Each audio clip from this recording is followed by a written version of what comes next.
난리 날 겁니다. 난리. 진짜 난리 날 겁니다. 정말 큰 피해는 누가 봤을까요? 저는 사실 이런 생각이 좀 있었어요.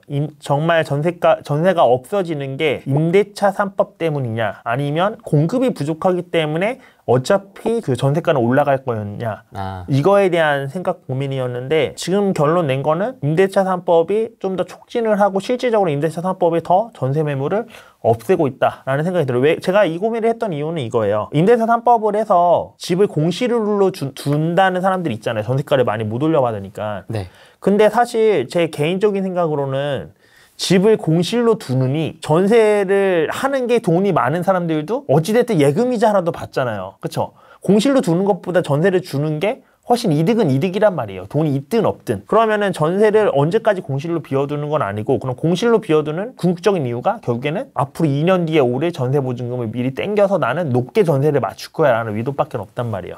그러면 결국에는 전세 물량은 전세 물량대로 그대로 풀려 있을 거고, 그러면 어찌 됐든 그 전세 물량이 변동은 없는데 이 변동 없는 전세 물량 때문에 전세가 없어질까? 라는 생각을 했던 거예요. 근데 결국에는 임대차 3법 때문에 전세가 없어진다기보다는 임대차 3법 때문에 전세가 없어지는 거는 잠깐의 일일 거라고 저는 약간 생각을 하고요.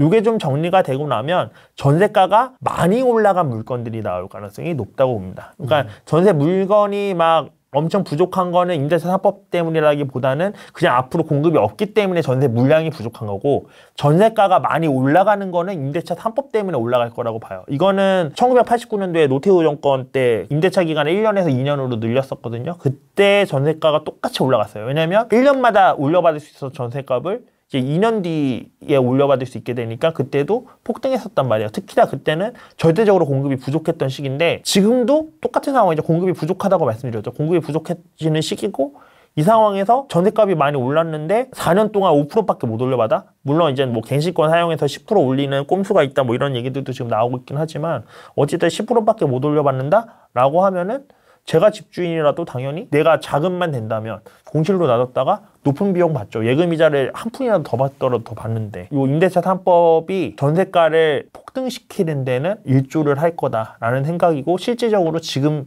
현 시장을 봐도 이게 예측이 아니라 그냥 현 시장을 보더라도 이미 폭등하고 있죠. 그리고 전세도 없어요. 전세도 진짜 없어요. 제가 요 617 대책 나오고 710 대책 나오고, 저는 원래 그 전부터 어느 정도는 정리하고 좋은 거 몇 개만 가져가자라는 포지션으로 바꿔가고 있었는데, 그걸 이제 조금 더 서둘러야 되는 상황이 왔던 것 뿐이었거든요. 지금 계획대로 목표했던 금액에 잘 팔고 있습니다. 그래서 이번 달에 하나 팔고 저번 달에도 하나 매도 계약했는데 똑같은 지역에서 목표했던 금액에 팔았는데, 제가 판 집에 임차인분께 연락이 왔어요. 연락이 왔는데 11월 27일 날 만기라서 이사를 가야 되는데 주변에 전세가 하나도 없습니다.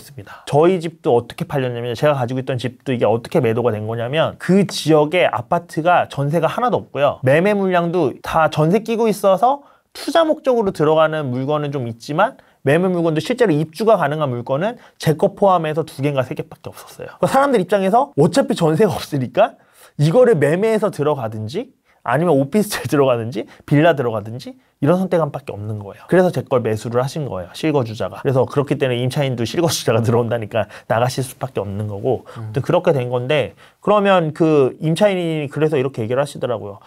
지금 그래서 저는 오피스텔이나 빌라로 이사 가는 것도 생각을 하고 있다. 근데 그나마도 전세가 넉넉지 않아서 날짜보다 혹시 뭐 일주일 정도 늦게 퇴거해도 되는지 좀 매수인분께 물어봐 주세요 라고 해서 좀 전까지도 호랭이님 계신데 조율 전화하고 그랬었거든요. 그 정도로 지금 실제로 전세가 없어요. 지금 전세가 없는 거는 아까도 말씀드렸다시피 임대차 3법이 기여하고 있는 부분도 큽니다. 왜냐면 이것 때문에 공실로 당분간은 두시려는 분들이 꽤 있으실 거기 때문에. 그러면 결국에는 지금 피해를, 물론 저희 다주택자들이 피해를 안 봤다고 말하기는 너무 규제가 셌기 때문에 애매한 상황입니다. 근데 정말 큰 피해는 누가 봤을까요? 무주택자를 응원하는 그 정책이 과연 우리들에게 더 큰 타격을 줬을까요? 아니면 그분들에게 더 큰 타격을 줬을까요? 저는 한번 생각해 봐야 될 문제라고 생각을 하거든요. 그래서 그거에 대해서 계속 지적을 했던 거고, 그래서 무주택자분들께도 계속 집 사시라고 말씀을, 이거는 진짜 제가 나올 때마다 집 사라고 말씀드렸던 것 같은데, 강의할 때 그 미혼이신 분들한테는 벌써 1, 2년 전부터 내 집 마련은 결혼할 거지 않느냐, 혼자 살더라도 부모님한테 결혼 자금 마련해 놓으신 거 있으면 미리 땡겨서 나 혼자서 집 사라고 했던 사람이에요. 저는 집 사라고 계속 말씀을 드렸고, 그러면은 3룸짜리 혼자서 그거 어떻게 월세 내면서 이자 내면서 살아요 라고 얘기하면 투룸은 쉐어하우스로 돌리셔라, 그래서 그 사람들한테 월세 받는 걸로 이자 내면서 살면 충분히 살 수 있다라고 얘기하면서까지 저는 집 사라고 얘기를 했는데, 아직까지도 안 사는 사람들이 많고, 아직까지도 이 영상 보고 지금 정부 잘하는데 너네 왜 그러냐, 니네가 정말 이제 타격이 심하니까 쫄리냐? 쫄리냐 뭐 이런 식으로 얘기하시는 분들 많은 거 보고 그냥 답답합니다. 그 이제 전세를 월세로 돌린다 이런 분위기가 있으니까 또 네. 전월세 전환율도 조정하겠다고. 그러니까 이게 결국 아까 말했던 지자체에서 뭐 전세나 월세를 정하겠다 이 얘기인데, 답답합니다. 이게 지금 자본주의 사회인지 이게 공산주의 사회인지. 오늘 뉴스는 또 표준임대로 얘기 나오고 있습니다. 그러니까요. 이게 정한다는 게 사실 말이 안 되거든요. 근데 만약에 정한다고 쳐요. 그래, 정한다고 쳐요. 정해서 정말 그렇게 월세를 정해줘? 그러면 여러분들이 집주인이라면 어떻게 하시겠어요? 형광등 나갔는데 고쳐주세요. 형광등은 원래 임차인이 고쳐야 되는 겁니다. 형광등이 나가서 그 전구를 갈아야 된다고 연락이 와요. 집주인 당연히 안 해주고요. 그럼 집주인이 고쳐줘야 되는 걸 해볼게요. 보일러가 고장났어요. 아니면 보일러가 완전 망가졌어요. 20년이 넘은 보일러를 쓰고 있어. 근데 연락이 왔어. 여러분들이 집주인이면 어떻게 하시겠어요? 고쳐주시겠어요? 저는 해줍니다. 저는 이 상황이 되면 안 고쳐줘요. 이렇게 돼서 월세를 정해놨잖아요. 원래 80만 원 받아야 되는 데를 월세를 50만 원밖에 못 받아요. 그러면 내가 왜 그 보일러를 고쳐줘요? 이 50만 원에는 그 세입자 말고도 들어올 사람들이 많아요. 그럼 처음에 저는 다 각서 같은 거 받고 아마 받을 거예요. 심지어 독일 지금 정부가 표준 예시로 드는 독일 있죠. 독일도 면접 받아서 사람 뽑아요. 세입자를요? 네, 세입자 면접 받아서 뽑아요. 괜찮은데? 왜냐면 독일은 정부가 지금 원하는 대로 평생 무제한 연장이에요. 그럼 무제한 연장이면 누구한테만 좋은지 아세요? 전세도 기득권이 있습니다.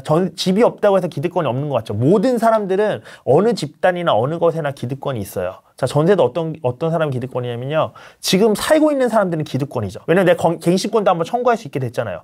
그게 본인들이 가지고 있는 기득권이에요. 그렇죠? 그러면은 독일을 기준으로 봤을 때 독일은 무제한이잖아요. 그럼 이미 그 법이 시행될 때 좋은 지역에서 전세 살고 있던 사람들은 갑이네. 기득권이 생겨버린 거예요. 거기서 나오고 싶겠어요? 안 나오고 싶죠. 안 나오죠. 근데 계속 집이 필요한 신혼부부는 생기죠. 그리고 1인 가구 이런 사람들이 생기죠. 독립하는 가구들. 그 사람들은 어디로 가? 외곽으로 갈 수밖에 없지. 근데 점점 원래 경제활동을 좀 더 왕성하게 해야 되는 사람들은 젊은 층이죠. 나이가 들어갈수록 경제활동은 아무래도 적어질 수밖에 없잖아요. 근데 그 나이 든 사람들이 오히려 직주근접이 되는 메인 입지에서 살고 있고, 젊은 층들은 정말 경제활동을 열심히 1시간이라도 더 노동에 쏟아부어야 될 경제 메인층은 외곽으로 밀려날 수밖에 없는 상황이 되는 거죠. 정부가 이런 상황을 만들려고 독일에 따라가겠다고 하는 건지 사실 좀 모르겠습니다. 그래서 가끔 여기서 이제 나이 드신 분들이 한 분 돌아가시면 이제는 생기는 거잖아요, 공실이. 그러면 젊은 사람들이 미친 듯이 달려오죠. 그럼 거기서 그걸 그냥 선착순으로 받으시겠어요? 아니면은 면접 받아서 뭐 도배 어떻게 해오고 인테리어 어떻게 할 건지 그 계획서 받아가지고 받으시겠어요? 저라면은 계획서 받고 받아요. 예, 직업 다 보고, 우리 인테리어 이거 20년 돼서 낡았는데 인테리어 어떻게 하고 들어오실 거예요? 이런 것도 다 저는 면접 받고서 받을 것 같아요. 제가 아까 그랬잖아요. 사람이 이기적이라고요. 이거 당연한 거예요. 왜 서로 다 좋다고요? 아니, 내 집이 안 오르고 내가 이득 보는 게 없는데 왜 세입자를 위해서 내가 해요? 내가 남는 게 있어야지 그거에 조금이라도 세입자한테 해서 보일러도 흔쾌히 고쳐주고 하는 거지. 지금 그 후랭이님 어제 블로그 올렸었던 그게 뭐였죠? 임대차 3법이랑 이번에 뭐 임대인이 보증보험 들어줘야 된다, 요것 때문에 청원 올라간 거에 대해서 임대주택 그 제도 개편. 임대주택 제도 개편에 대해서 후랭이님이 이제 그 링크 하나 블로그에 걸어줬단 말이에요. 댓글이 살벌합니다, 여러분. 가서 한번 보십시오. 댓글 밑에 보면요, 다 자기 얘기야. 내가 이렇게 할 거면 이제 착한 임대는 왜 하냐, 난 니네가 세제 혜택도 준다고 정부에서 했고, 그리고 집값이 올라가는 부분도 있으니까 그만큼 나도 쿨한 나이스한 임대인이 되고 싶었고, 그래서 세입자가 고쳐달라고 하면 사실 내가 고쳐줘야 되지 않는 것도 다 고쳐줬고 나이스한 임대인으로 됐었는데, 이제 내가 이 집에서 남길 수 있는 부분이 없다고 하면 내가 도대체 왜 세입자를 위해서 자원봉사하는 것도 아니고 나이스한 임대인이 돼야 되냐, 나는 이제 나이스한 임대인 못하겠다라는 글들이 엄청 많아요. 그게 일반적인 사람의 생각이에요. 이게 상식적이지 않나요? 이상적이지는 않을지 모르겠지만 이게 상식적인 거예요. 이게 현실적인 거고, 제가 봤을 때. 그럼 이렇게 될 가능성이 되게 높아요. 근데 이거를 응원하시겠다고요? 저는 애매합니다. 모르겠습니다. 야, 이 표준임대료까지 정해버리면 이제 뭐 집주인이 할 수 있는 게 사실 딱히 많지 않은 맞아요.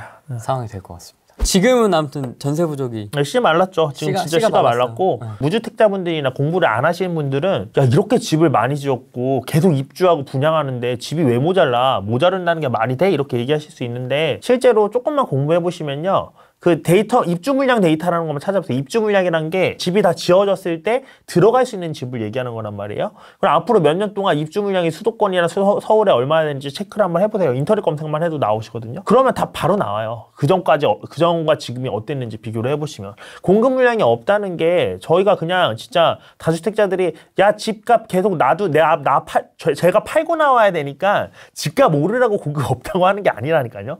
제가 전세가랑 매가 동시에 오르는 게 공급이 없다는 반증이라고 아까 자세하게 설명을 드렸던 것도 제발 제가 말하는 거를 아무 근거 없이 그냥 나의 이익을 위해서만 얘기하는 게 아니라 저는 저의 이익을 위해서 여기 나오는 것도 있지만 객관적으로 어느 정도 객관적인 거를 말씀드리기 위해서 나오는 것도 있어요. 왜냐면 객관적이고 진실되게 얘기하는 게 저에게 더 이익이 되는 거라고 생각하는 사람이기 때문에 그래서 정말 진심적으로 말씀드리는데 항상 편견을 가지신 분들은 안 좋게만 보시더라고요. 근데 그분들의 한계니까 뭐라고 말씀드리진 않겠지만 어찌됐든 공급이 부족한 건 확실합니다. 정부의 말만 믿지 마세요. 제 말에 못 믿는데 정부 말을 어떻게 그렇게 찰떡같이 믿으시나요?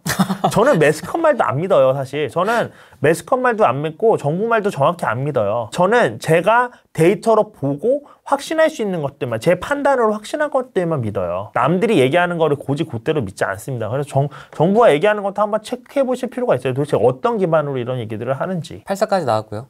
9월에 또 뭐가 나올 수도 있을 것 같습니다. 표준 임대료가 나올지 무한 연장이 나올지 뭐가 나올지 모르겠습니다만 집값이 잡히지 않는 이상 계속 나오겠죠. 지금 전세가 이 난리인데 또 뭐가 나오지 않을까 싶긴 한데 네. 하반기 그럼 하반기 주택시장 좀 어떻게 될까요? 하반기 이미 방향 잡히지 않았나요? 성수기 시즌도 아닌데 집값이 오르고 전세가 이렇게 없는데 성수기 시즌 오면 난리 날 겁니다. 난리. 진짜 난리 날 겁니다. 지금이라도 늦지 않았으니 제발 내 집 마련하세요. 제발 내 집 마련하세요.